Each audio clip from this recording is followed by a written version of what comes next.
John Weibel here is talking about difficulties he is having getting information through his headquarters to the boys. That's easy. But we do have facilities. We do have support from the World Committee, from the conference itself, of the member organisations, and from the World Bureau, the Secretary General rather.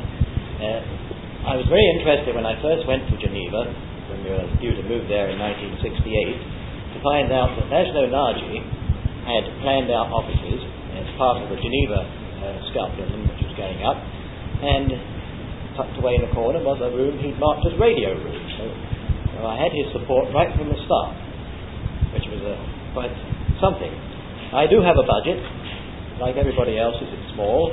I'd like it to be much bigger. We'd like to produce posters, we'd like to produce handbooks, but the money is just not available. The time perhaps is not too important, because I'm I hope as good as manager as Les. I usually pass on all the writing work to him. And then pass it on to Nick and other people, Joseph, to ask for comments before we finally produce it. Any innovations on Jamboree on the Air are not mine. I'd like to make this quite clear. If there is any new ideas which come out, they are usually first appearing in Nick's report, in Joseph's report, in various others in Obu, or are passed to a few of the very active organisers for comment first. So it's really, shall we say, an informal committee which runs the Jamboree on the Air from the World Bureau. Myself, who perhaps does the donkey work and passes on a lot of it to the others to do and to comment, and then I produce a summary, a consensus opinion, if you like, and send it out. But it's not too difficult as it stands. We know the dates every year. We have the rules, which, as Les says, have remained unchanged since 1968, virtually unchanged. And there you are. Our main problem is publicity, the same as every national organiser has. Every piece of information we send out goes, as it must go legally, to national associations, to the headquarters. Jamboree on the Air information goes to JOTA organisers as well, and I sometimes correspond direct to JOTA organisers on certain matters, and also to Scout editors, the editors of Scout newspapers and magazines around the world. A lot of this, I'm sorry to say, falls on stony ground, but a fair proportion gets through, and we sometimes see it appearing in magazines from India, Japan, and so on. I can recognise Japan because it says JOTA in English. The only way we know. And so we do have some limited successes, and I think the fact that they are successes are borne out by the number of stations which take part each year and which do increase. I don't think I can say much more about the organisation from the World Bureau. It's very simple, really. But I would like to go on to the next subject while I'm on my feet, Les, with your permission. I'm resting. Since you're resting, I might say that the only reason I telephoned you to say come over was that I was afraid I might be where you were. You didn't come. World reports. We get... I hope everybody here has seen the World Report. I think we do have copies here. I sent you up some more. Perhaps you'd like to pick them up later, those who haven't seen one of these things. This is the last one. These are compiled from the national reports which come in. The national report, where's the one from Norway now? Just take a look at that. And you see how big that is. Another flying key. You see how big that is, and I have to condense that down to avoid offending anybody into not more than one page. There are other country reports in here which take up half a page, but I regret to say that they're amplified from 2 lines which I received to say that 14 stations took part, which is not much good really. What I would like to have is not just a list of stations taking part, not just a list of countries contacted, but the sort of thing, if I can hold Les up again, the sort of thing that goes in the Norwegian report and the British report, and one or two others, some rather interesting incidents which happen. We have to make this report readable, not just for the amateur radio expert, to to those interested in amateur radio, but it is our main piece of publicity. And we have had cases of an international commissioner picking one of these up, and this is his first introduction to JOTA. So it is one of our main salesmanship tools. And if we can make it intelligible and readable, not just like something out of QST, if you like, magazine, with lots of technical stuff in it, it's purposely not technical. It's purposely aimed at the ordinary scoutmaster, the ordinary commissioner, national headquarters man, or anybody you like, to make it an interesting report of what was an interesting weekend. So if we can have these little sidelines, the fact that the road, here we are from France, for example, because of weather conditions, the road to the chalet was blocked, so they had to call for a snowplow to push their way through before they could get the equipment up. Les always brings in little reports of the police being called by the church warden or something. Is that right? I'll just read one line. Yeah. 2 of the overnight operators whiled away the poor radio conditions by counting the mice running across the floor of the scout hall. Now, that's an example, and that is the sort of thing which I feel, at least, and I may be wrong, I hope some of you will comment on this, makes a readable report, one that is interesting to every scout, every leader, and every amateur. Now, I would like to have some comments on that, particularly from those organisers who have read the report for several years. Is it what you want? Is it what the average scout wants? Can somebody answer that one? I'll leave it to the brief. Good for you. That's what I want. It's intensely readable. So just have a list saying X stations operated in Y country, X stations in Alpha country is there. It's a skeleton certainly. It shows how we're getting on, that it is improving. But it is there. So, just to have a list of stations operating, it's a skeleton. It gives you an idea how big it is. It doesn't give you any detail of what it looks like. It's looking like looking at a skeleton in a museum compared to looking at the animal walking around on the ground. So I personally love to see all those anecdotes, and I try to get them out of New Zealand stations, but they don't like writing. So I'll just keep on trying. Of the Norwegian Scout Association. I say up to 3 years ago because he really started work then, because it was released, if that's the right word, to start working on the Jamboree preparation. So much of what you see here today is a result of Odd Hop's work. And in a moment I'm going to ask him to speak to us. And we also have Alex Patterson here from New Zealand, who was a Chief Executive Commissioner, I hope I got that right, up until a year or so ago. And we thought it would be a good idea, because when you get a lot of enthusiasts like we are together, we all think we're doing a wonderful job, and it's time, sometimes it is a good time to sit back and let someone else tell us what they think of us and make any criticisms they think necessary. And so we've invited these gentlemen in not to over-criticise us, we hope, but to give us their point of view and how we fit, the radio scouting fits into the scouting scene from their point of view. And first of all, I'm going to call on Odd Hop to speak to you. Thank you very much indeed, Odd.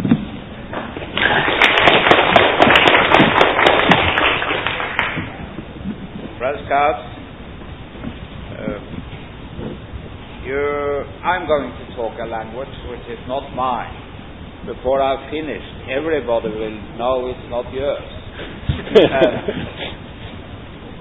You should always be afraid of general secretaries or executives of associations, because they are always going to make long speeches.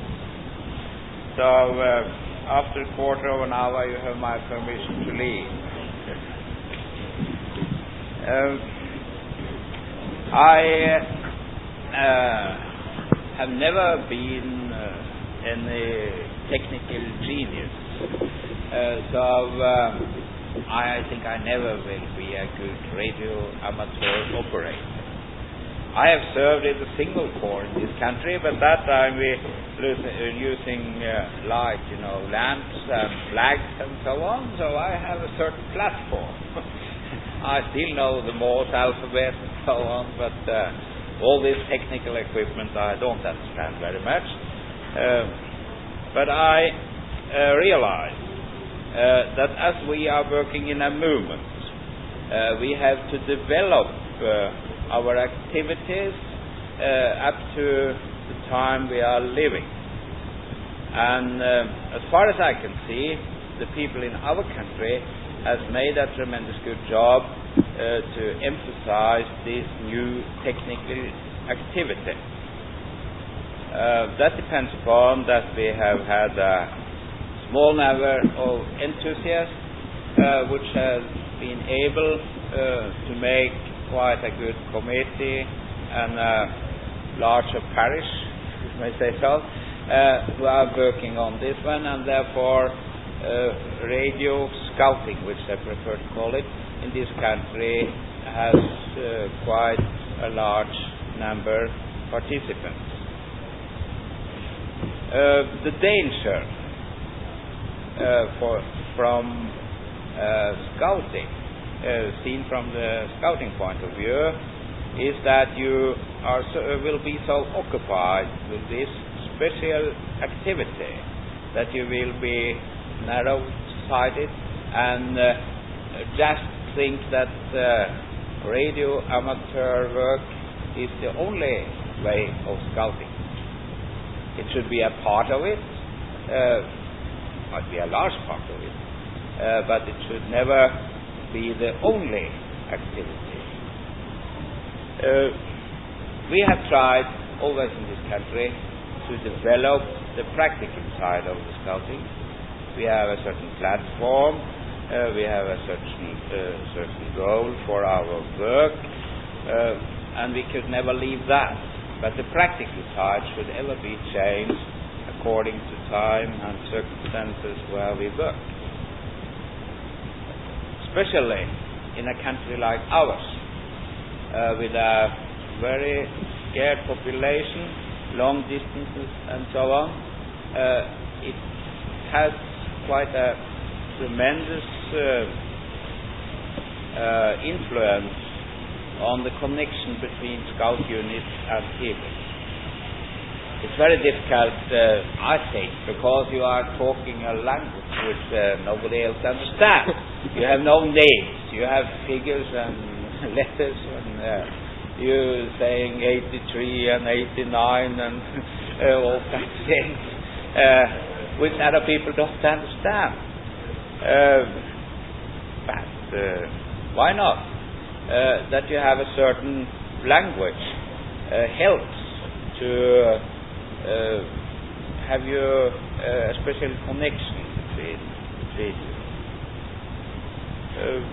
The result of the work so far in this country and the other four northern countries, you see in the program made here. And as far as I'm able to judge it, I think it's a very good setup, which I'm sure will give more enthusiasm in your field than it is before. I very much like music. I very much like enthusiasm, because they are willing to use time, skill, and very often too many for a hobby which is that. My wish for you all is that you will be able to develop this part of the scouting in your country, at least in the same way as it is done in this country, under the leadership of Nico, which has number LR5 something, isn't it? 88, yes. It has not been one-man work, it has been teamwork, but he has been the lead man, and we are very glad that we have had such a man. Without him, we have been able to come so far as we have today. I am definite about that this radio scouting will be a great part of the activity in the future. And it's up to you to develop it in a way so an ordinary boy without too many technical skills is able to learn these things starting in a simple way, which you have examples of here in the exhibition. So it could be an activity for all boys and not for a separate small number. I think I'm talking too much. You think it's enough now? No, you can carry on with it. They don't understand what I'm saying. None of them are sleeping. Might be want a translation into French. Then somebody must do it. Well, I think I have to go to my other duties, so I just say good luck to you all, and I hope that you get thousands of people through your program here, which will be to a personal help for them and to a development of the activities in their country, and I think for the whole world scouting, because we have in this jamboree 17,267 participants. That's about 1 per million of the numbers of scouts in the world. Because it's important today to have this chance to come together and live together for a week. But you have, and it costs quite a lot of money. As far as I can see, such a jamboree costs about 50 million kroner, Norwegian oil crowns. That's quite a lot of money. If you got the same amount of money to develop your work, I think you would reach quite large and big results. I mean that you are able, in another cheaper way, to make a continual jamboree running all the time. You are able to make a jamboree every day, every week, and get in touch with a larger number of scouts all over the world. And therefore I think the work you are doing are much more important than the small work we are doing here for a small number of boys. Good luck to you all. Thank you very much.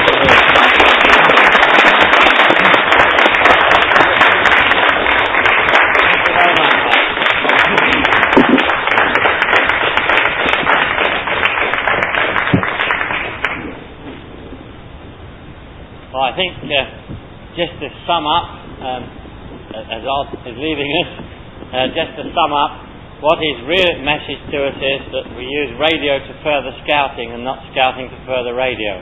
I think that is in a nutshell. Thank you very much, Oz. Bye-bye.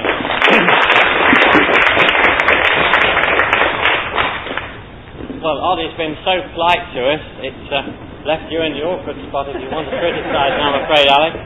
But Alex comes from right the other side of the world, from New Zealand, so I don't think we're going to have much chance of getting at him if he says anything rude to us, because by the time he's gone home, he's far too far away. But Alex, would you like to take the floor now? In fact, you can come and sit here. It'll be a lot easier than standing up. If I get too easy. Fellow Scouters, thank you very much for sitting down, letting me sit down. First of all, I'm not going to criticise. I didn't come along to criticise tonight, because I believe that radio scouting is doing a grand job. And as part of scouting, I think that we accept this, and there is a job to do. Also, as Odd said, he predicted a long speech from somebody from headquarters. Well, you're going to be wrong in that one too, because I didn't plan to have a long one, so you can relax that way. I thought am I speaking too fast for you? Can you hear me? A little louder. Right, I've got some opposition over here. QRF. I thought I'd start off by telling you a little story, seeing my wife's not here. She usually kicks me under the table when I start telling stories. But I thought this little communication story might be worthwhile. I only tell true stories, and this one happened after the Seattle conference in '67 when I left Glen in Seattle, and with my daughter travelled across to London. We flew across Canada to New York, and on the flight from Rochester to New York, we got into the plane. It was only a short flight, and we sat down as usual to do up your seat belts, and the plane takes off. Well, as soon as the plane got into the air, a very pretty air hostess came along and stood in the aisle alongside me with her notebook in her hand like this and a pencil, you see. So she said something to me. I've got one deaf ear, and the other one must have been drowned out by the motor. So standing there with the pen and the pad, I naturally thought that she said wanted to know what I wanted to drink. So she said something, so I said whiskey. And she said something else, so I said water. And she stopped looking at me and looked at my daughter over here, and they had a little conversation. And I picked up my book and started to read, and as soon as the hostess moved over to the other side of the aisle, I got a dig in the ribs, and my daughter said, when do you think you're going to get that? And I said, well, these American airlines are pretty efficient, it won't be long, you know, we've only got a short flight. And she said, next thing she said was, do you know what she asked you? And I said, yes, she wanted to know what I wanted to drink. And she said she did not. She asked you what your name was, and she wrote down Walter Whiskey.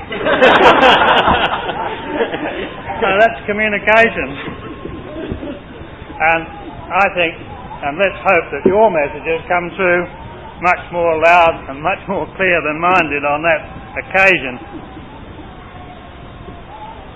Many Scout associations, in my mind, have been rather slow to grasp the opportunities of radio scouting. Nothing grows on its own, anywhere. And all these things require fostering and a certain amount of assistance.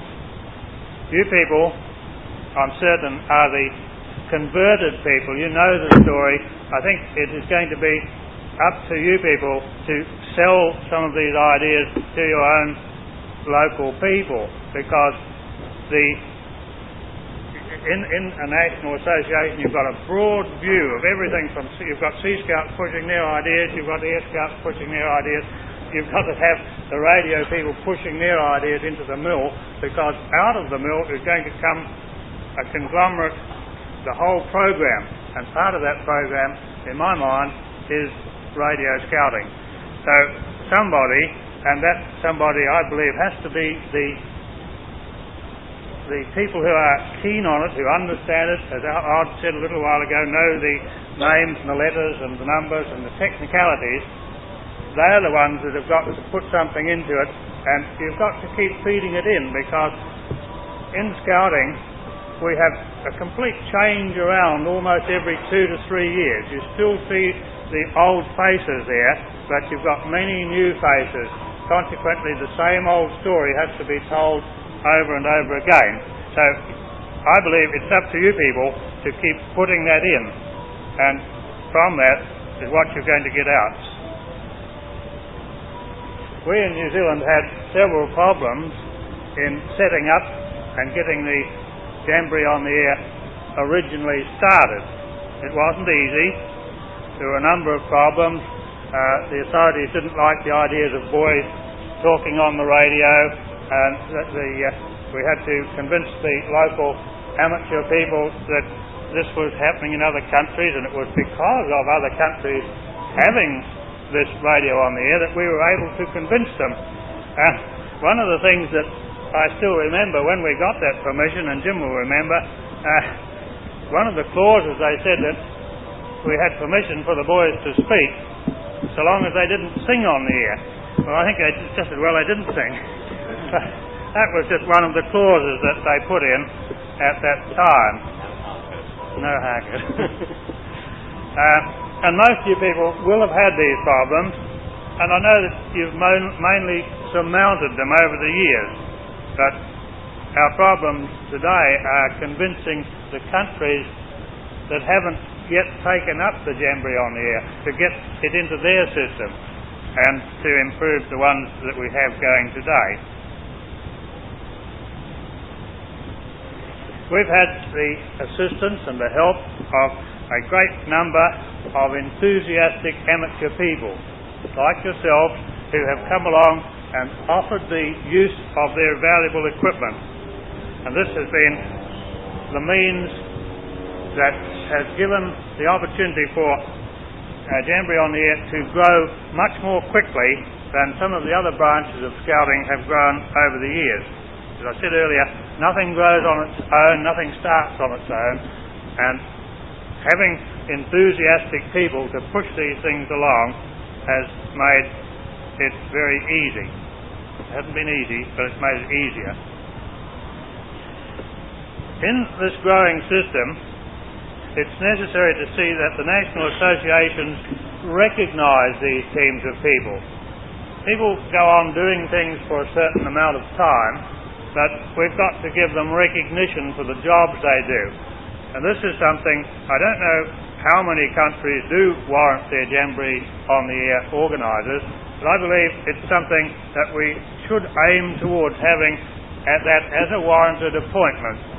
It gives the person standing when he's talking to other leaders, it gives him standing in the community, and I believe that these people should be recognised by the National Association and warranted as such.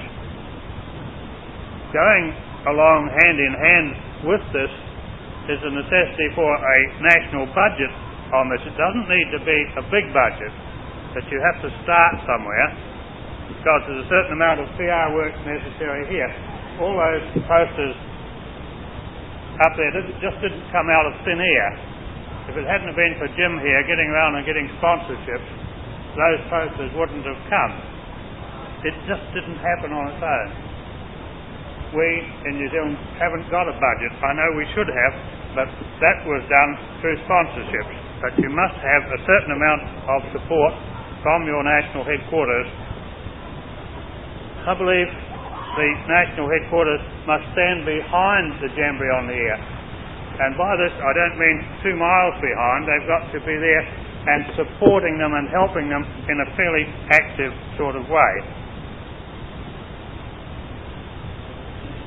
Today, I think almost all of the associations throughout the world are striving to give, in one way and another, more international opportunities to their boys. And the first thing that comes to their mind is jamborees. Now, jamborees are ideal. You see what's going on around you here. I'm not decrying jamborees at all, but you must look at it this way. Less than 1% of the available boys come to jamborees. It's a very small number of the total population of scouting that ever see a jamboree. We've got 17,000 here, as I told you a little while ago. But we've got 15 million in the world. So the opportunities are very small for people to enjoy and understand and see international scouting working at a jamboree. I believe the next step after that is to use the radio, our modern means of communication, and I think that it won't be long before you'll go further than radio. I can see eventually you'll be using television and then something else, because these satellites and things, and you people are more up in that than I am, but to get boys in one country to be able to speak or know somebody in another country, this is something that I think is an opportunity to give more international understanding and goodwill between the various countries. And as I said, every country puts in a tremendous effort to getting contingents of boys from one part of the world to the other,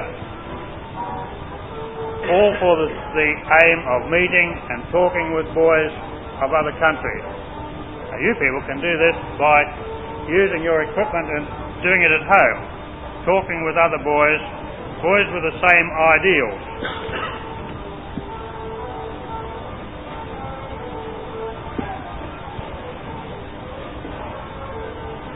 I believe that almost every country, even the countries that do not have or do not participate in Jamboree on the Air, I believe that almost all of those countries, and you people know better than I on this, that they have amateur radio people who are enthusiastic and interested. I believe also that you would have Jamboree on the Air with those countries if we could only make contact with these people.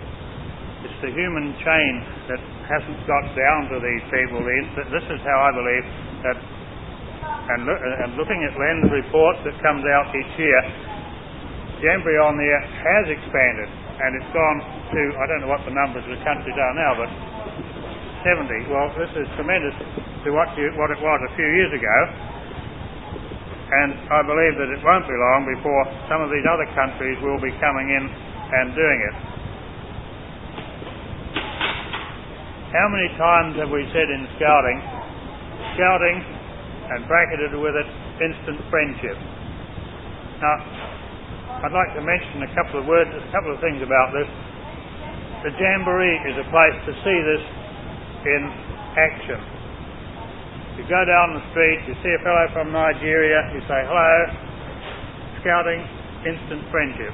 Doesn't matter whether he comes from Nigeria or Nepal, India, you name it. It's instant friendship. The same thing happens on the radio when you're talking on Jamboree on the Air. It's scouting and it's instant friendship.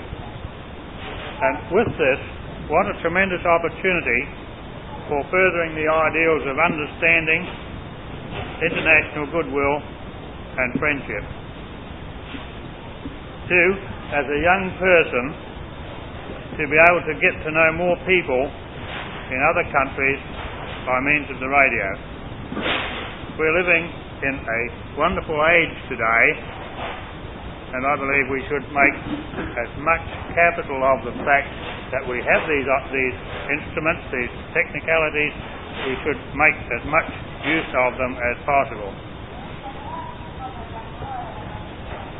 I'll go one further on this, and I know personally a number of people who have made friends on the airwaves and then later met these people in person. And isn't this tremendous friendship? It creates international goodwill and understanding. And isn't this what scouting's all about? So therefore, you must be part of the total scouting program.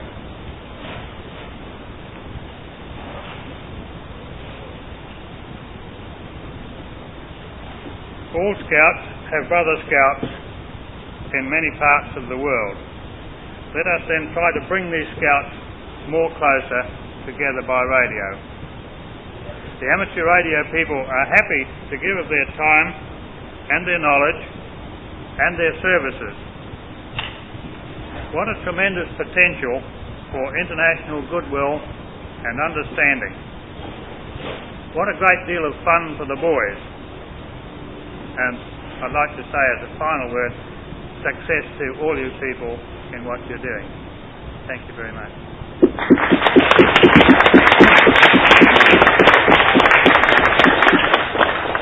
I've got to vacate the chair, haven't I? You got a bigger depression than when I sat on. Well, thank you very much indeed, Alex. And I think we ought to give him an operator certificate for operating under severe QRM, if he understands what that is. Well, ladies and gentlemen, we've heard from our two gentlemen from the other side of the fence, so to speak, what they think about us, and I think they've been made a lot of very pleasing comments about us. I'm quite surprised that as if the goodwill we've obviously encouraged them into thinking about it. And to press on, we didn't finish this morning the talk about special event stations, fox hunting, radio training proficiency badges, but as all these are involved in the future program of the future anyway, I suggest we press straight on with the future. Quite a lot of the delegates took part in fox hunting this afternoon, so that side's been covered. We've all had a look round the special event station today as well, so we know about that. So let's go straight on to the future. Is there anyone here who'd like to talk about any method they think of improving and expanding Jamboree on the air? Any ideas at all? When you do suggest any ideas, do remember please that if someone wrote us a cheque for £1 million, we could work wonders. We haven't got £1 million, we've got to have sensible and constructive suggestions, and I'm sure this is the type of thing we're going to suggest. If anyone has anything they'd like to suggest for improving and expanding Jamboree on there, now's your chance. Yeah, right there. I'd like to raise a few points. Firstly, most of the countries that take part are the bigger countries and the better developed countries in the world. Those that are missing out, from 1,709, there's around 39 countries. And those countries are probably those countries that got the lowest number of scouts and the lowest standard of living in the world. These countries should be encouraged, not so much by themselves, but by us, so that we can try and get more and more of these countries in. So in some way or the other, we can try and get information there, not only to the scouts, but to the amateurs in these countries, and maybe to a certain extent to the foreign amateurs that visit them. I know that foreign people should not be used in this way in these countries, but I think that if they manage to lend their radio amateur equipment to the scouts down there, it might be an improvement. So I think these countries in the third world, if you like, should be encouraged much more than maybe other countries here in Europe and the more developed countries. Thank you very much, Ken. Hello? It is a wonderful future idea. Can I launch off into something? All right, can I launch off into my idea, Nick, or are you happy? Yes. Just one thing. Jim mentioned, I did this morning, and Alex followed up by talking a little bit about sponsorship. And I think the problem of budget and finance is one that involves everybody. Let's say if we had £1 million, we could do one. Now, Jim has this idea of sponsorship, and it occurs to me that this may be new to some people. I wonder whether Jim can tell us a little more about what he means by sponsorship. Well, I started off with our local people saying, you're the Jamboree on the Air organiser. I said, fine, but there's 950 odd scout troops in the country, there's 2,000 amateurs roughly. My personal budget is fully committed on other things. The amount of money I've spent on timber and building materials is fantastic. So obviously the thing to do, someone once said that no scouter should ever pay for anything in scouting out of his own pocket. You all know how often that rule is breached. So the obvious thing to do is to ask someone else to pay for it. Now, I was in the fortunate position of knowing various people in business firms. I started off with AWA, who happened to be the New Zealand or Australian equivalent of Marconi, and said, well, we've got this magnificent thing. Mind you, it was easier because one of the people at Marconi, AWA, was Scout Commissioner. So I said, what about sponsoring a poster? We want to get one on every Scout notice board in the country. And they said, sure. I said, well, the thing's got to be designed. Any suggestions on that? he pulls his telephone towards him and rings up a friend in an advertising agency. Says, have you got any of your artists who do any work on the side without telling you that he does it? Next thing, I was in the advertising agency, and the next result was this one.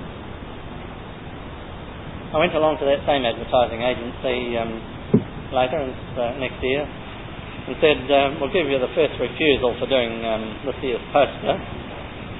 And they said, accepted, but try so-and-so. So I went along to so-and-so and they did it. But I went along to AWA and said, well, I'll give you first refusal for printing the poster this year. And they said, we're only too happy to print it. So, that one. I had a grand idea myself the next year, so that's that one. It is a Maori cave drawing, incidentally. It appeared on one of our postage stamps as well. But then last year, the New Zealand government, for reasons best known to themselves, decided that New Zealanders weren't keeping fit. So they introduced this Come Alive Kiwi. As I said this morning, the Kiwi doesn't fly, but they showed this little character flying, full of beans, really alive. And there's a whole series of them, one looking very glum and another one waking up and so on. So that's where these... And the Come Alive artists, by a bit of talking hard to the sponsors, to the organisers, got their advertising agency to do that and lock all that out. Once again, AWA said, well, kindly print the thing for you. So, it didn't cost me a cent. Printing, my national headquarters won't print anything for me for nothing. I don't know why.